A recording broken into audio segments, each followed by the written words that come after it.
It's time to kick ass and chew bubble gum, and I'm all out of gum.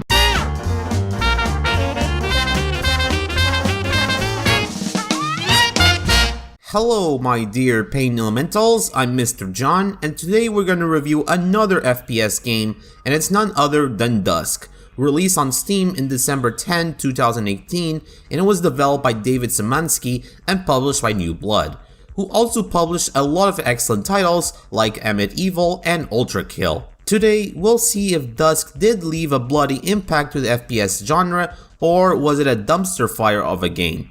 Let's find out in this review. The premise of DUSK goes like this. The game takes place in the fictional town of Dusk. A huge network of Lovecraftian runes are discovered under the farmland, and the government is really interested in those runes. Scientists and the military want to harness the power of the runes. However, things don't go very well as they fall victim to demonic possessions and disasters. As a result, a big wall was built around the town to prevent more disasters to happen. Dusk Dude, an unknown treasure hunter, decides to enter that town since he heard about the rumors that there are a lot of treasures inside the demonic town, but he gets attacked by the town people and brought to a farmhouse and getting propped onto a meat hug. However, he managed to kill the enemies inside the farmhouse and tries to find out what the hell is going on this forsaken town. Dusk's core gameplay is pretty similar to other FPS games like Iron Fury, Blood, and Doom. You kill enemies, collect keys, explore the level for secrets, you know, the good stuff. However, Dusk's weapon roster is pretty unique in its own right. You have strong weapons like the sickles, which for a melee weapon, they are not too shabby, and with proper timing, they can deflect enemy projectiles, which is pretty cool. Then we have the sword, which is a much better melee weapon than the sickles. First off, while it has a slower swing speed than the sickles, it deals more damage. But that's not all. What makes the sword unique is that it has two abilities, but in order to use them, the player needs to meet some requirements. For instance, if you have at least 100 health points, you can stab enemies, which deals a lot of damage to them. And if you have 50 morale points or more, you can use your sword as a defensive tool like deflecting enemy attacks. The pistol works as you'd expect, a great weapon against low tier enemies and for conserving ammo for other weapons. However, if you pick another pistol, you can dual wield them for more damage, which is pretty awesome. The shotgun is one of the most common and versatile weapons in the game. It's excellent against low to mid tier enemies. Now, that would be great enough, but remember when I said that you could dual wield pistols? You can do that with the shotgun, which is so damn good. A game that lets you dual wield shotguns? Yes please! Now you might be saying, but MrJohn, in Blood you could dual wield weapons, namely the shotgun and the Tommy gun and yada yada yada. Well my friend, here's the kicker. While you could dual wield the weapons in Blood, you could only do that for a limited time only, whereas in Dusk, although the akimbo feature only applies to the shotgun and the pistol, you could dual wield them forever, so long as you have enough ammo. Not to mention that when you dual wield the shotgun, it can stay relevant in the presence of the super shotgun due to having better accuracy and being able to be dual wielded. Speaking of the super shotgun, it's one of the most powerful weapons in the game, as it can kill most enemies with 2 point blank shots or less. Matter of fact, it's so damn powerful that you can kill up to 10 soldiers in one shot, and it also has 50% chance of jibbing enemies, which is so damn rewarding. The assault rifle is pretty similar to Blood's Tommy gun or Duke Nukem 3D's Ripper, as in they shoot bullets really fast and that's about it. Extremely great against weaker enemies and dealing chip damage to bigger enemies from a distance. Then we have the hunting rifle, a pretty powerful weapon to use. Imagine Shadow Warrior's railgun but much more effective and dangerous. Its perfect accuracy makes this weapon a useful choice against the enemies from Dusk. The crossbow is a magic weapon that fires bolts. It's very similar to the hunting rifle when it comes to its firing mechanics, however the crossbow has a unique mechanic that the hunting rifle doesn't have, and that is the recoil that you get after you fire the weapon. This allows the player to propel themselves upwards in the air when shooting straight down, great for secret hunting and then some. Next up we have the mortar, which acts like a grenade launcher. The grenades will explode either by using the zoom button after 5 seconds or when it comes into contact with the enemy. The player can fire multiple grenades and blow them at once when detonated. great for setting traps, not to mention that the weapon is great for rocket jumping, which if you have played Quake before, you probably know about this term, rocket jumping. This consists the player using the rocket launcher or the grenade launcher to propel itself and jumping even higher to reach areas that are nearly impossible to reach, and it's pretty rewarding when this technique is executed correctly, and I'm happy that DUSK has this feature, so that's pretty awesome. And last but not least, we have the Riveter, which works similar to Duki Nuki's Devastator weapon. The Riveter has a high rate of fire, great for nuking groups of tough enemies, making the weapon the most powerful in the game. And just like the Mortar, the weapon is useful for rocket jumping. Me personally, I love the DUSK's weapon roster. The weapons themselves feel really powerful when you use them to their full potential. But keep in mind that while your arsenal is strong, so are the enemies if you don't pay attention. The enemies in DUSK are pretty strong. However, their attacks can be easily avoided since most of the enemies in the game telegraph their attacks, but they can still be a challenge if you're new to this game. First off, we have the Leathernecks, who attack you with their chainsaws, and while they are pretty bulky, they telegraph their attacks, making it easy for the player to evade their attacks. The mages are like, what if the cultists from Blood didn't have hit-scan weapons, but instead had magic, which makes them much less menacing than the cultists from Blood. Despite their fireballs dealing decent damage to DUSK Dude, they are pretty weak to the shotgun and other weapons as well.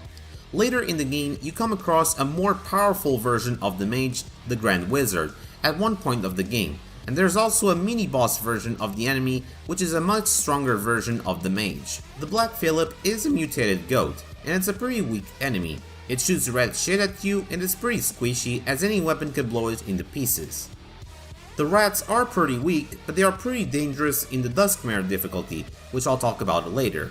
The scarecrows are pretty dangerous in their early levels, since they wield a shotgun. They can appear either as static map props or as enemies. Like I said before, they can be tough in their early levels, however with powerful weapons like the Riveter or the super shotgun, they can be easily taken down. The Fork Maiden, while pretty dangerous due to its attack dealing heavy damage to the player on the higher difficulties, they are pretty slow, which makes it very easy to dodge its attacks. The Possessed Soldiers are the weakest enemies in the game despite being hit scanners, as every weapon, even the pistols, can melt them down. While the Scientists are fragile, they can be pretty dangerous when they hit you with their syringes, as these can cut the player's health by half. Not to mention, they can chase you at high speed, so you must never stop moving when you face these bastards. Then we have the Wielders, who wield a flamethrower that can shoot a barrage of fireballs at the player. They can be pretty dangerous in tight corridors or close areas, making it nigh impossible to dodge their attacks. Also, when you kill them, they'll burst themselves into flames and then explode. The Vendigo, no, not that one, this thing. It's one of the most dangerous enemies in the game, due to its combination of high damage output, speed, and the ability to remain invisible to ambush you. In a way, it's more of a dangerous version of Doom's Pinky and Spectre when you think about it. Luckily, there are ways to deal with this demon. The Vendigos produce a unique sound when they spot the player. If that sound is loud, that probably means that they are close to you, or you can check their bloody footprints that they leave to track down their movement. Another dangerous enemy in the game is the Cowgirl. It's a very bulky enemy that shoots rocket missiles that deal heavy damage to the player. However, the Cowgirls telegraph their attacks, so it's pretty easy to exploit their weakness. Weapons like the Riveter or the crossbow are pretty useful against these dangerous monsters. The Priestess are similar to the Leathernecks. They attack the player with their melee weapons, which deal much more damage than the Leathernecks attack. However, just like them, they can be easily taken down either with the hunting rifle or the Riveter. The Car Dogs are pretty terrifying to deal with. Their charge attack can deal extremely high damage to the player or killing the player in the worst case scenarios. On top of that, they are pretty beefy in terms of their health points. Your best bet is to sidestep their charge attacks and using the assault rifle to shoot them from a distance. The Bone Monks fly around the levels and throw fireballs at you. Using the hunting rifle can put them down for good. The Horror is one of the most terrifying monsters design wise. I mean, look at this shit, this looks like it came from an older Resident Evil game. The Horrors spit green shit at you, which deals great damage at close range, but little damage at long range. And last but not least, we have the Bone Ball, which is a ball that fires skulls at the player, which deals damage. The ball can be pretty deadly if the player faces them at enclosed areas, and while they are pretty beefy HP wise, 3 hunting rifle shots are enough to take them down. As you progress through the game, you come across a lot of bosses, which honestly are pretty easy to deal with the exception of the penultimate boss, Jacob, which was pretty challenging, especially on the higher difficulties. When it comes to difficulty, DUSK can be pretty hard if you play on the higher difficulty skills. Now, me personally, I didn't have any issue playing on Zero Miedo, which was the skill I chose when I played the game for the first time, and I brute forced this game with ease, and it was so satisfying, thanks to my experience of 4,000 years of FPS gaming skills. However, things get much more brutal when you pick Duskmare mode. In this mode, you take one hit and you're dead, which in some levels can be pretty brutal, especially when you don't know what you're doing. The enemies themselves are pretty easy to deal with, since they telegraph their attacks, but you still need to learn their attack patterns in order to get good. However, I said this to my other FPS games reviews that I made, and I'm gonna say this again.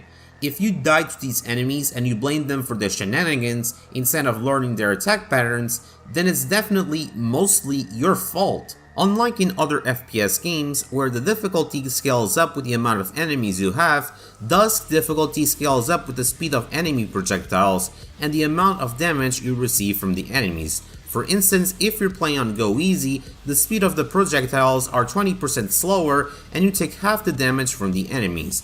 Whereas if you play on Zero Miedo, the projectiles are 10% faster and you take double the amount of damage from the monsters you face in the game. DUSK also controls pretty well. I play this game with a mouse and keyboard, which is the best way to play this game or any FPS games for that matter. Gunplay wise, it felt pretty satisfying, especially when you jib the enemies with a powerful weapon like the super shotgun or the crossbow. It's so damn good, and the movement is so Quake-ish, especially when you strafe run and jumping at the same time, and it's so damn fun to do that. In DUSK, you can also interact with objects, which is an amazing feature overall. I mean, with this feature, it feels like I'm playing a Quake engine game with build engine features like interacting with things, which is pretty awesome. Oh, do you want to see something cool? You can grab a soap and use it to kill enemies with only one hit. Even bosses are not safe against the soap of death! お前はもう死んでいる。何?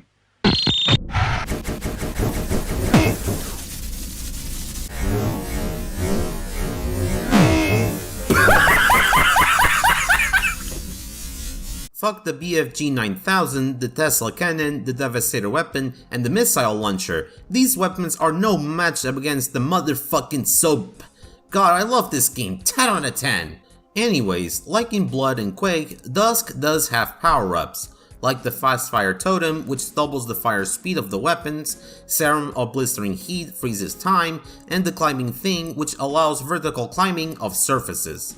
DUSK also has game modes, like Intruder mode, which starts the player with only his sickles upon entering a new level, and Endless Survival mode, which, you guessed it, is basically a survival mode which lets the player fight an endless wave of enemies. One cool attention to detail that I like in DUSK is that you can flip your weapons. Sure, it doesn't damage enemies, but it's such an excellent attention to detail. No other FPS game has ever done that, so that's pretty cool. The level design of DUSK can be summarized in one sentence: creepy and awesome. Every level feels atmospheric and creepy, filled with secrets and lots of references as well. The game is divided into 3 episodes, and each episode has its own theme. For instance, episode 1 takes place in the countryside and farmlands, whereas episode 3 takes place in a creepy dark dimension, which is my favorite episode by the way. The levels themselves are pretty well structured, and I remember being shocked and amazed by how creepy and cool the levels were. None of them were boring, and the levels were filled to the brim with references like Toadfish, Doom, Blood, you name it. Also, it's worth mentioning that some weapons like the crossbow bears an uncanny resemblance to Heretic's crossbow, which is so cool. I love when modern FPS games reference things from older games, so that's pretty neat. When it comes to graphics, DUSK runs under the Unity engine, and while that game engine has a reputation of having games running under that engine that are pretty bad, Dusk is not one of those games. For a Unity engine game, it's pretty damn awesome. It's pretty obvious that Dusk aesthetics are like what if Blood was running under the Quake engine, and when you combine these good things, you get an awesome looking game like Dusk. Performance wise, Dusk runs excellent on my rig, which has a Ryzen 5 3600 and an RTX 3060. But wait, there's more. Did you know that there are more graphical settings that you can tweak in Dusk? For instance, you can turn bloom on and off, having texture filtered on and off, and you can mess with the color palette of the game. You want to play this game in black and white? No problem. But the best graphical setting is that you could pixelate the game and make it look like a PS1 game, and that's a nice touch and then some. The soundtrack of Dusk is pretty top notch. The music was composed by Andrew Hulsult, who is an amazing composer who made a lot of remixed versions of Doom's soundtrack, and he made the soundtrack of Doom Eternal, The Ancient Gods, Amityville, and Wrath. Just check his YouTube page, he posts really good shit, and his Dusk soundtrack is no exception. Here, have a load of this.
Andrew really nailed the theme of the game. His soundtrack of the game packs a lot of creepiness, suspense, and most of all, adrenaline. The sound effects are pretty good as well. I like the mage voices, I like the weapon sounds, and they're pretty satisfying to hear. Also, the final boss of the game is voiced by the lovely Chad himself, Stephen White, who, surprise surprise, voiced our beloved Caleb from Blood. And he accomplished so much. But then, you came along. You who were stronger. You who were faster. You I like better. Who did you expect at the end of all of this? God? The devil, perhaps? No. It's just me. Did I mention that this game has a lot of Blood and Quake DNA scattered around it? Because of course it does. Moving on. So, the big question is, why is Dusk so great? Well, it can be summarized in a sentence. Dusk is like what if someone took all the great elements from Blood and Quake and mixed them into a blender and boom! A legendary game was born, and that game was none other than Dusk. And that's what Dusk is in a nutshell. Its gameplay is damn great and satisfying, the atmosphere is spot on, and the soundtrack is so damn pleasing to my ears. And since we're in the month of Halloween, I commend you guys to buy this game either on GOG or Steam. The game costs like 17 euros and it's worth your money. You won't be disappointed. At the end of the day, Dusk is a solid outstanding game, and then some. Well done, David Szymanski, good job.